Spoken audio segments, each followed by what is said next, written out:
เถอะเป็นยังไงเปิดภาพมาบ้านนี้โอ้คือสิแห้งเติบผลโอ้ว่านี่ในแห้งได้ตามเบิ่งจนไหลหมดเนาะเสียหยาแล้ว สบายดี สวัสดีครับ โอ้เสียหยาแล้วไว้แท้พลโตแห้งบ่เอ้ยด้อยจนน้ำลอกเนาะ เสียหยา เราเสียหยาเสียยุงเป็นยังไงกราบทักทายสบายดีสวัสดีเด้อพ่อแม่พี่น้องเมื่อสุขูสุคนยินดีต้อนรับเข้าสู่2บ่าวนุ่งเป็นยังไงเนาะพายุถล่มทลายเป็นยังไงเนาะพายุเขาหวานนี่บ่าวนุ่งก็บ่ได้มาไปพูดถามเอื้อยเพิ่นเบิ่งกาแฟจนมันนั่นน่ะ เป็นจะได้กาแฟ ดินทมคุมกระเพาะเขาควัดแหละตอนเช้า ดินท่วมหมด อาหารครับ โอ้น้ ไม่ ำพ่นแห้งเลยขนาดน่ะ นี่เด้ก็คือเห็นนั่นนี่ เออ นี่เอื้อยเพิ่นขุดแล้วตอนนี้ พี่น้องเอ้ย นี่คือจังซี่นี่ มาบ้านนี่ตอนจักโมงบ่ฝนตก1 โมง 2 โมงบัดมือเฮามาบ่ตกเบิ่งพี่น้ำพี่เอ้ย จนขุดนี่ น้ำไหลจน มันท่วมมันแห้งน้ำหันแถวนั้น จะเบิ่งนี่ โอ้จุดทมตัวนี้ริบเลยเอาแล้วอะปลูกปลูกสูงๆบ่เนาะ ควัดตอนเช้า อันนี้ยังท่วมหมดเด้อพี่น้องพุ่นนี่ขุดเบิดเลยนี่ เออ เนี่ยอันนี้หน้ามันชอบเป็นอย่างนี้มันจะท่วม ท่วมหมดเลยนี่น้ำไหลมาแต่พุ่นแต่ถึงพุ่นลงมาพี่น้องเอ้ยว้าว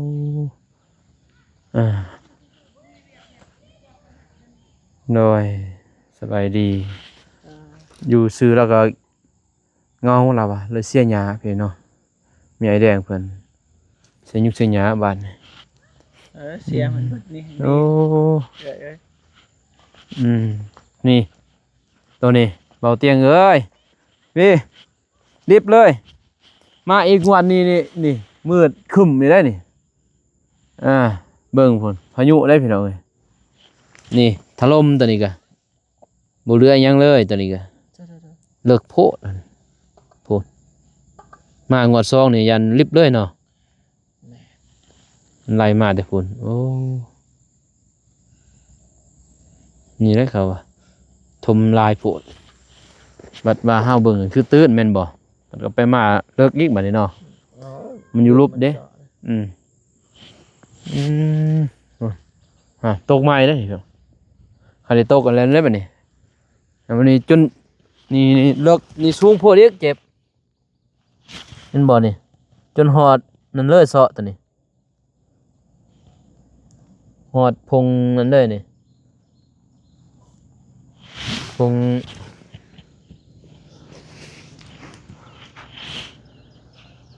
งหักเลยพี่น้องนี่ตัวนี้จนลุบเลยนี่ก็ลุบจ้ะนี่ลุบเลยตัวนี้ตายรถเนี่ยโอ้ฝุ่นดินเดิมบนนี้แบบมันไล่มาแต่ฝุ่นโอ้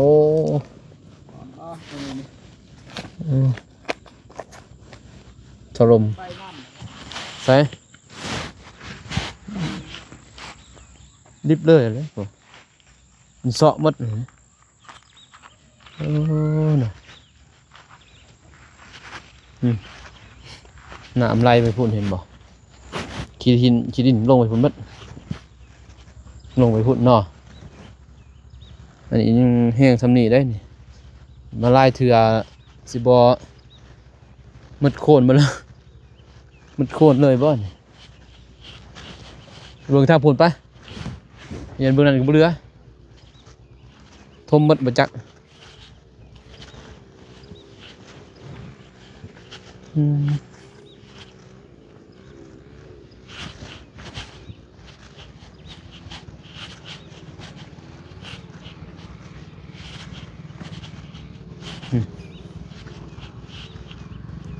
คนมาได้พี่น้องทางเฮือนน้องโนคนมาแล้ว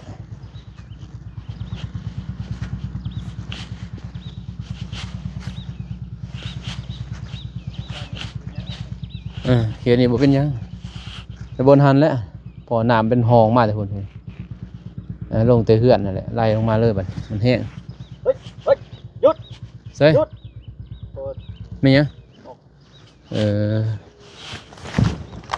เขื่อนี่ขั้นนี้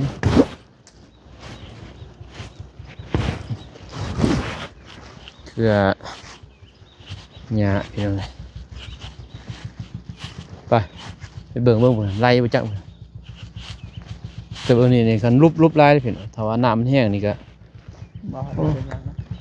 ขนาดนี้ แน่นนะเนาะ จำฝนตก ถล่มภูเขาถล่มอันนี้นี่เขานี่รวมเรื่องหมดเราใส่เป็นต้นยันจะรอกินเบิ่งจนแมงเมาออกเลยเจ็บแมงเมาออกเลยโอ้เกลือตัวนี้เลี้ยงนี่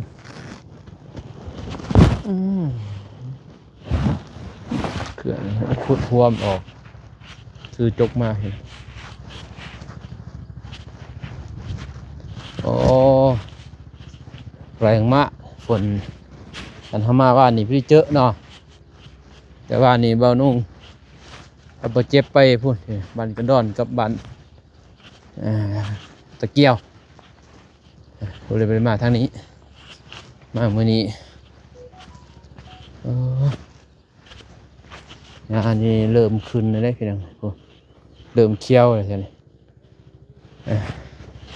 ยินข่าวว่าสเตลสิมาเย็นเบิ่งคลิปเบาเตียงล่าสุดไปสิมาเผาสวนเบาเตียงก็ดีเด้เป็นอย่างนี้เนาะอยากเห็นคนดังนี่งั้นบอกว่าเจ็บ ติดตามเป็นปีเลย ติดตามเป็นปีอยากเห็นคือกันได้เห็นเนาะคนดังสวรรค์เขตกันนะตามเป็นปีแล้วแต่บ่เคยเห็นตัวจริง วันนี้ได้สิได้เห็นเพียงเลยเนาะนี่แหล้วเขาฟ้าลิขิต เอาแม่น อะไรอีกอ่ะ ความหัก ฮะนั่นคมหักเอาอันนี้ก็ฟ้าลิขิตกัน บุฟเฟ่ต์จันนิวาส อันนี้ก็ถ้าว่าฟ้าบริขิตกับจะบริเห็นเด้คันบ่เตรียมบ่พามาเห็นแต่ในนั่นแหละเห็นแต่ใน FC ว่าปะแกล้งหน่อไม้อู้คักเว้ย ไปแกะ มันก็เทินตีหยอดเดียวลายหยอดนี่สิเมื่อแกล้งอยู่นี่โอ้เจ็บคว่ำห่อนเฮ็ดให้แก้วจนเหี่ยวคือย่างเลยเปื่อยได้แก้วกันเลยคว่ำห่อน นี่แหละแกะ ฮะ ก็นี่แหละแกะ ว่าจะจูดบ่ได้ใหม่ได้แก้วเลยนิ่งสิใหม่ได้นี่กันจูดเลยก็ใหม่ได้นี่ มันบ่ไหม้แต่ว่ามันอ่อน ใหม่แล้วแหละบ่ใหม่บ่ บ่ว่ามันอ่อนเขาเฮ็ดจะบ่เฮ็ดมาในคลิปอีหยัง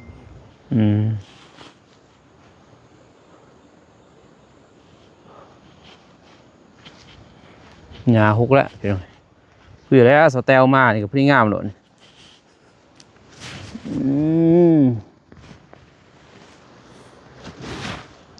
สแตลมากะ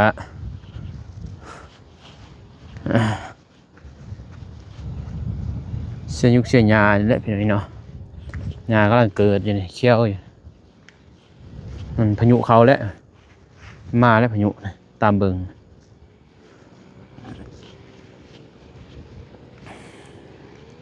1 โมงนี่บ่เรือแล้วตามเบิ่งพายุเข้าแน่นอน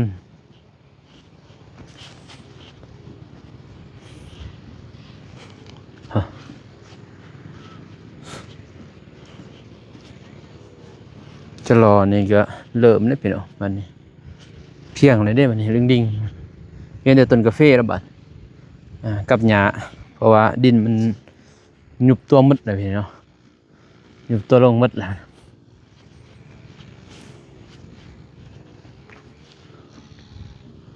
น้องเมฆเพิ่นอยู่เพื่อนพี่เนาะบ่นุ่งกับบ่เจ็บเข้ามาก่อนเข้าเบิ่งเพราะว่าเพิ่นเบิ่งเพื่อนอยู่หั่น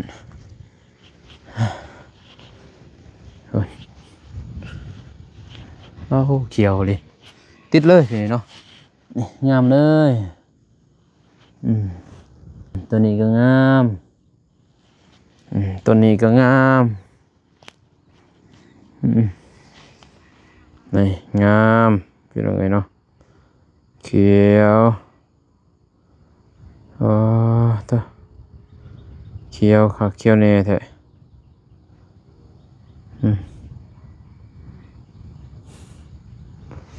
บ่ตายแล้วบัดเขียวเป็นเขียวตัวนี้ใบก็ดังนะกำลังปงใบหัวเขียวหิงไอแดงฉีดยามื้อนึงยาแมวพี่เนาะยาแมวดำให้งามพุ่นเมย์ได้พี่เนาะเปิ้นก็ดุอลีไดเพิ่นอยู่ซื่อๆบ่เป็นพี่น้องเนาะเพิ่นมาเผาสวน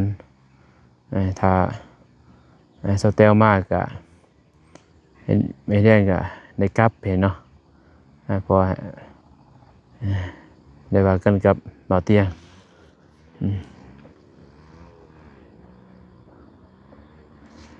มีไอแดงเราก็เฮ็ดรัสเซียหญ้าตัวนี้ก็หมดหลายเติบแล้วจังได๋พี่น้องเนาะเราเห็นเราอยู่ซื้อบ่ได้เราว่า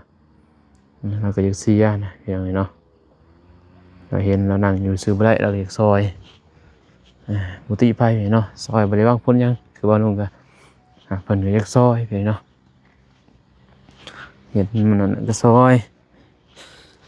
โอ้ยลมหมดพี่น้องพายุถล่มอย่าแต่นั่นแหละ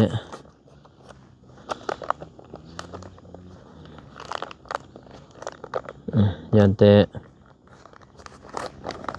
จะหล่อเลยพี่น้องเนาะเอาขึ้นอันนี้เอาลมนี่บ่ได้เด้พี่น้องเนาะลมนี่จะหล่อดึกเลยเราต้องกันจะรอก่อนพอมันได้มันก็จับแหละนี่เฟติดบัดแล้วจะรอนี่กันโอ้ตัวนี้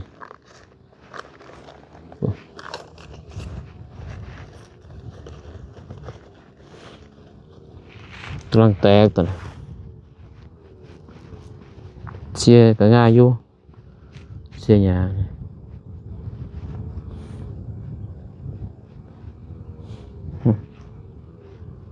ต้องเอาใส่กระจกพอมันเป็นดินเข้าไทยมันง่ายแน่มันคือดินนั่นเห็นเนาะมันตกแล้วมันเบิ่งผู้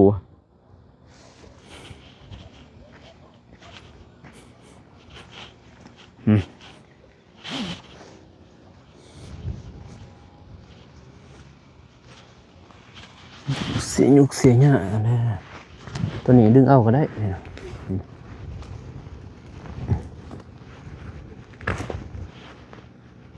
เพราะว่าเฮาไทยมันบ่เลิกเห็นบ่มีไอแดงอาเซียแล้วก็ง่ายนี่ไปจกแวะอะไรซื้อเพราะเวียไทยนี่คันดีแท้เก็บเห็นไหมเนาะเก็บหากมันพอเป็นหากนี่บ่ตายเลยไทยก็เก็บนี่เลือกดู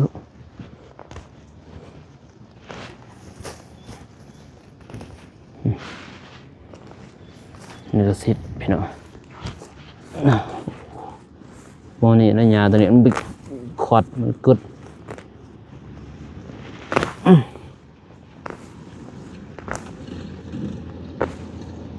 มันยาวไวขนาดมานุ่งมาเหมือนนั้นบริญญาทำนี่ปล่องไว้บนเดียว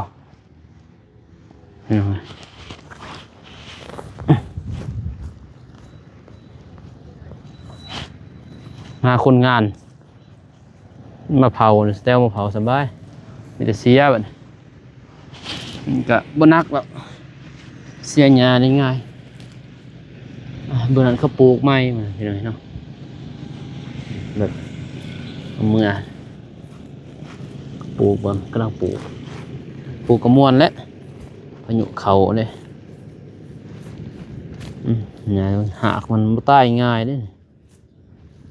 หากเหงาดิ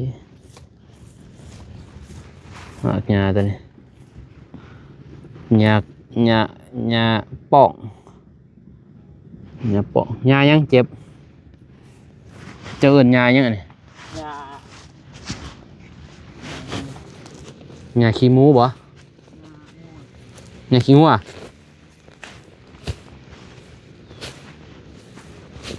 เห็นไหมนี่กล่องไว้บนเดียวกล่องตัวนั้น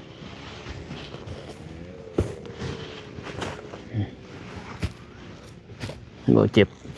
มาก็บ่เจ็บพี่น้องมาโน่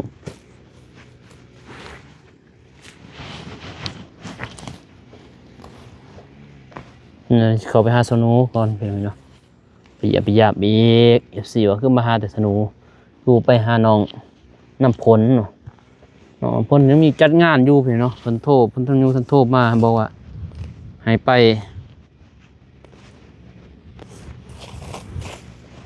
เอาไปก็อัปเดตบ่ได้บ่ได้เฮ็ดหยังเด้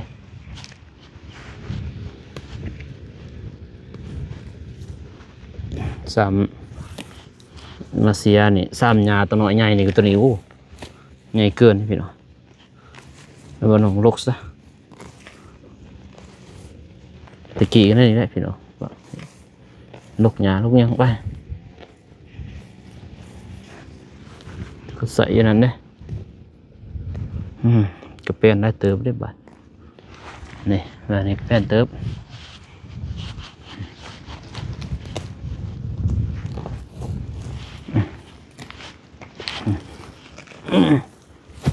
โผล่หาก่อนโอ้โห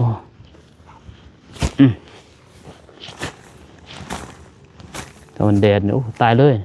บ้านน้องเห็นเลยลำหากมันบ่ได้ตายพี่น้องหญ้าเนี่ยทางนี้อยากใต้ทางเขตน้องเมฆบ้านน้องเมฆนี่บ้านบ่าวน้องนี่มันหอนแน่นึงแค่นี้ตายไว้กองไว้บนเดียวนี่สไตล์บ่ก็ยังบ่รู้พี่น้องที่สไตล์จะบ่กองไว้บนเดียวก็ได้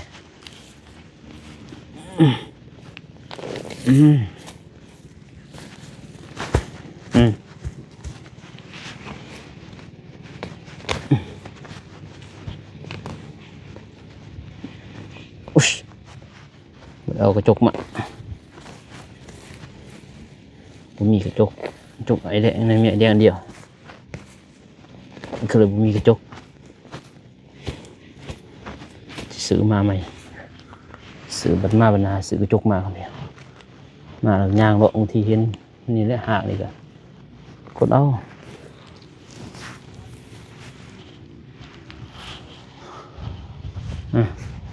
กองไว้มันเดียว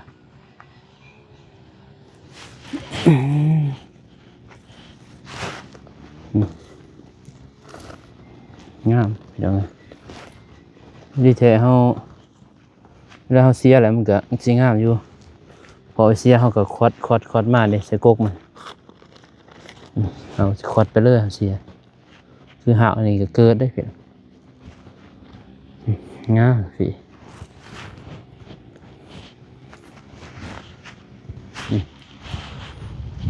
พอหมดมันเดียวแปลงได้เติบบนตอนเสีย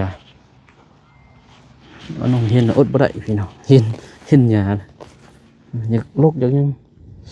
โอ้เจ็บบาดมือเลยหยานี่พี่น้องต้องใส่นะบาดมือมันเป็นเหลี่ยมเลย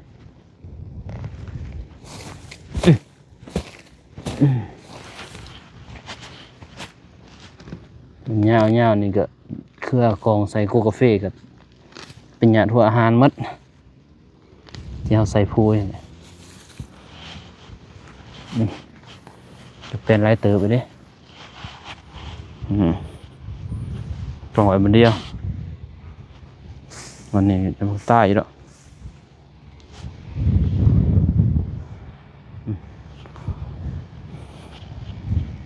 เห็นยัง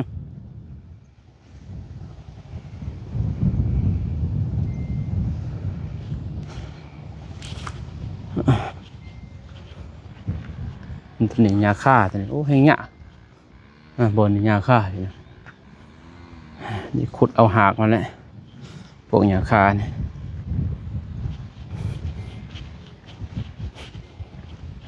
กบมึงลำใหญ่อยู่แต่ลำใหญ่สเมียนจ้ะเมียนลำใหญ่กบมึงลำ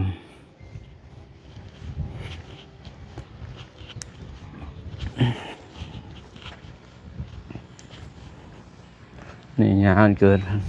เสียงจักตัดหญ้าเขาได้พี่ได้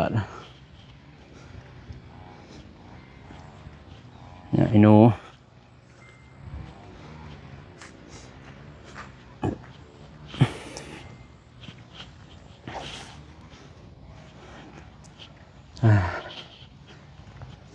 เมื่อไงวะหญ้าตัวจะบ่ตายได้หญ้านี่มันเป็นหัวหรอบ่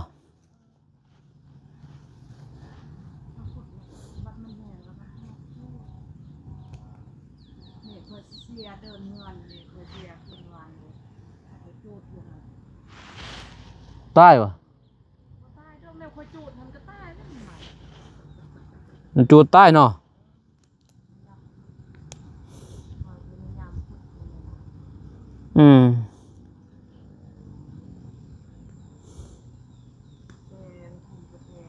มันเป็นหัวเลย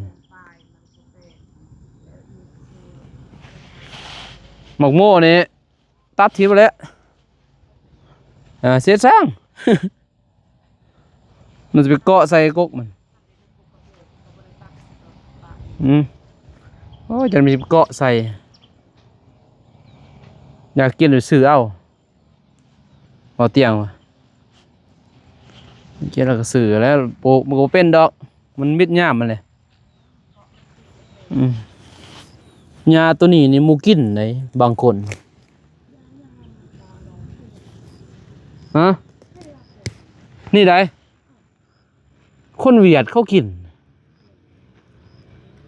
กับเจียวซื่อนี่จักหญ้ายังพี่น้องนี่คือนี่แต่งัวแล้วกินตัวนี้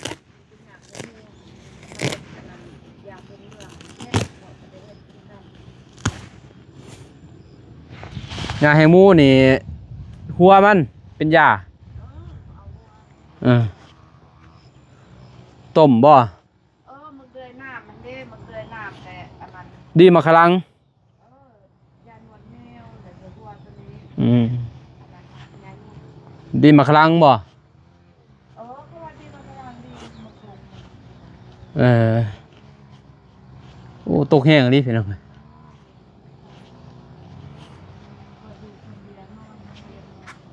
ย่านแน่นอนพอเรือมพอห้องบอกแห้งพี่น้องเนาะ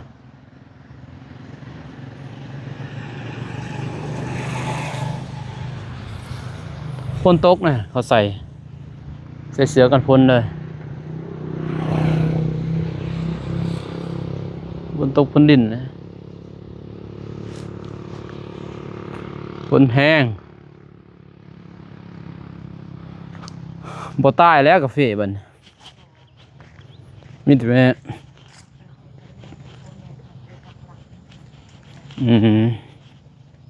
ตัวนี้นี่มันโมเมนต์กาแฟนั่นสูงกว่าหมูแม่นบ่แต่ตัวนี้สูงเนาะ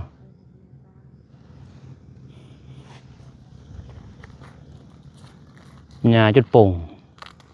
จุดเป็นดอกดีแท้นี่นั่น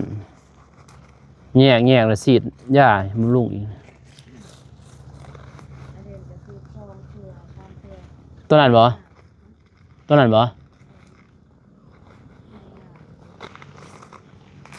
นี่นะสีดหญ้าอีก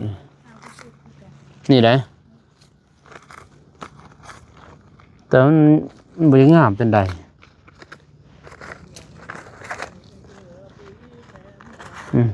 มันจะงามไปได้พี่น้อง นี่มาสูบยานี่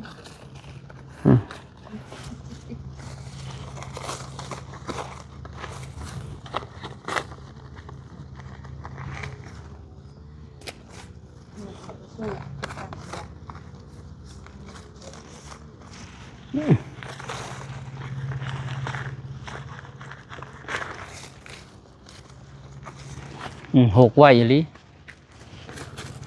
ปะบ่ถึงหอดเดือนพี่น้องทิศปลายยากระโปรงเต็มทง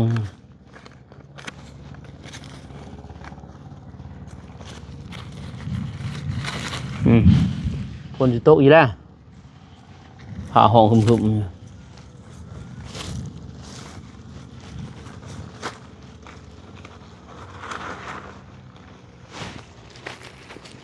โมนี่แหละเป็นญาติกินหัวหาน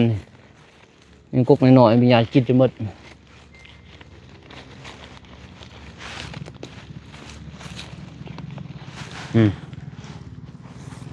สีดยาคือเก่าแล้วลงคุมที่ใหญ่ไว้อยู่ปวดหากันบักหลาย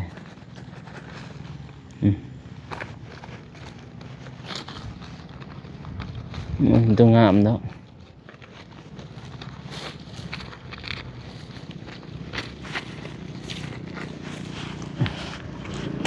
เบาลงมากไหนไปเนาะเดี๋ยวปูกระโปงเฟน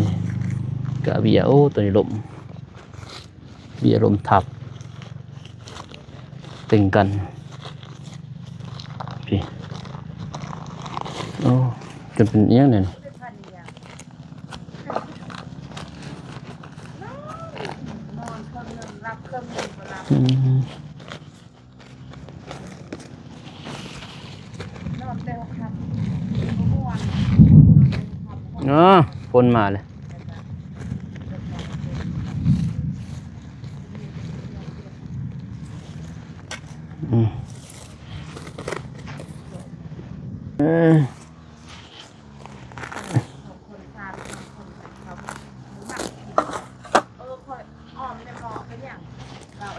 ไม่ยัง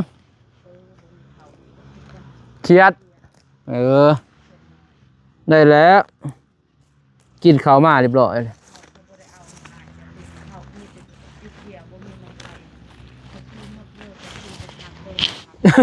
เอาบันต้นเล่นเด้กินยังโอ๊ตโจดโอ้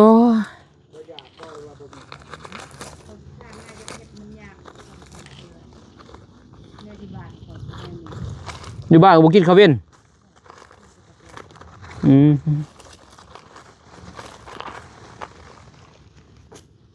มื้อนี้แล้วหยาดหัวอาหารพวกมันบ่ใหญ่ไหวหญ้าใหญ่กว่าเบียร์กาแฟ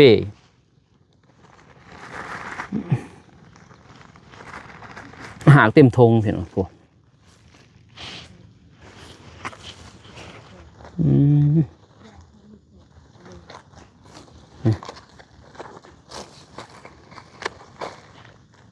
เอาออกเลยก็ฉีดยาใหม่เรื่อย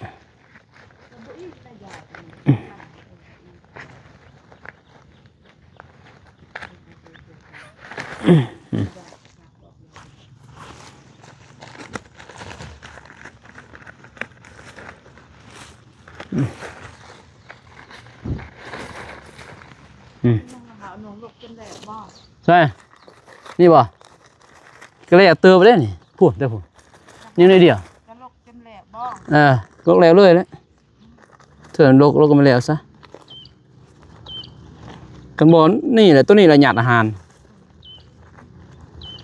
ไม่ได้ไปลกมันแต่เอามาเพราะท่านลกสั่งบดให้มันยืนนะแต่มันหล่มบ่บ่นะมันลมคนกระดมกินรอกัดอย่างนั้นอะไรมันกินรอกัดเขาก็ไปซาบในมือนัดเคยซาบแล้วมือเอาคนเจ้านั่นบ่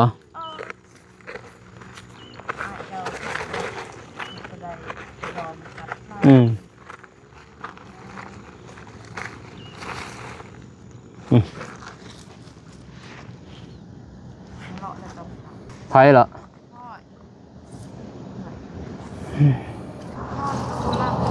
โอ้หลมคือมันหลมเป็นยังไงหลมมันเต้งกันวะโอ้บ่ได้เบิ่งเพื่อเต้งกันเลยมองในจุดแปะเว้ยนี่ตายเลยนี่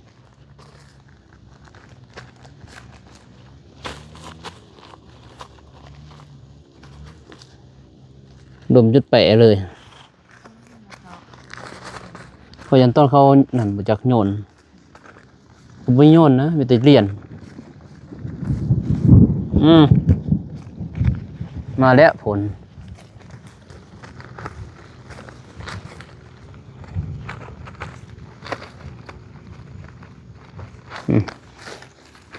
ต้องขี้หลายพี่น้องโลกนี่งามเบิ่งฮะหนึ่งคือว่าบ่คือบ่เห็นบ่งามจะถ่ายมีแต่หญ้า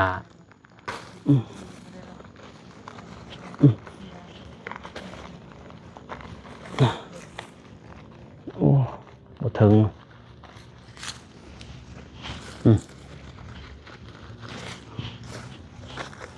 บ่ถึงคอยพี่นาสิกะท่านเด้อสิกะปลูกพี่นาพี่น้องลองโลดได้กล้าโลดก็สำนั้นสำได้ว่าเฮ็ดจังหลายหลวงสำเฮารักษาได้นะเจ้าสิเฮ็ดกว้างหลายจะรักษาบ่ได้คือเก่าจ้ะบ่ เพราะว่าเล่นน้อยเดียวอยู่สึกสำเนียค่ะ อ้าวพี่น้องเอ้ยโลกเรียบร้อยแล้วมาลงกะสีออกเดินทางก่อนไปพุ่นบ้านน้องนูก่อนไปเนาะ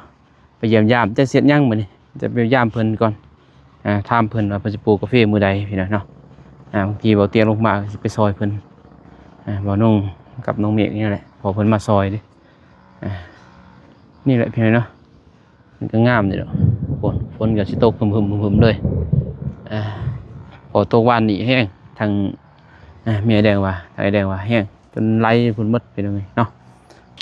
โอเคเป็นยังไงเนาะคลิปนี้มาลงกาสีจบคลิปนี้ก่อนเด้อพี่น้องเด้อมาเบิ่งส่วนเบาเตียงเพิ่นเล็กๆน้อยๆพี่เนาะแล้วก็ให้ FC เพิ่นเบิ่งพี่เนาะเพราะ FC เพิ่นก็อยากเบิ่งส่วนเบาเตียงหลายพี่เนาะคอมเมนต์มาแล้วก็ให้มานุ่งถ่ายเรื่อยๆแน่เพิ่นว่าเนาะมานุ่งก็สิถ่ายให้ผู้ละจนฮอดยามมื้อยามเก็บถ้าว่าเซาแต้วมาก็มานุ่งก็สิได้เห็นตัวจริงพี่เนาะFC เพิ่นพี่เนาะมานุ่งก็ติดตามเพิ่นตลอดเบิ่งเพิ่นเนาะมาเบิ่งมือว่าเพิ่นสิมามื้อใดก็รอเบิ่งรอชมเด้อพี่น้องเด้อเนาะถ้าเพิ่นสิได้มาถ้าบ่มาก็มีไอ้แดงกับไอ้แดงอยู่ต่อพี่เนาะถ้าเพิ่นมาก็บางทีก็เพิ่นสิเผาพี่เนาะเพิ่นสิเฮ็ดได้อยู่บ่ยังบ่ฮู้พอเซาให้เซานาเซาหัวสวนนี่เพิ่นสิเฮ็ดได้อยู่บ่ปลูกกาแฟเนาะเพราะว่าเพิ่นบ่เคยเด้เนาะสแตลก็สิลองเบิ่งพี่เนาะโอเคคลิปนี้บ่ต้องกราบขอบใจขอบคุณทางผู้ใหญ่ใจบุญ FC ทุกท่านที่เข้ามาติดตามรับชมพี่เนาะอยู่ดีมีแฮงมืดสุขผู้สุขคนเด้อพี่น้องเด้อเนาะพบกันใหม่คลิปหน้าคลิปนี้ขอกล่าวคำว่าสบายดีพี่น้องไปบ๊ายบาย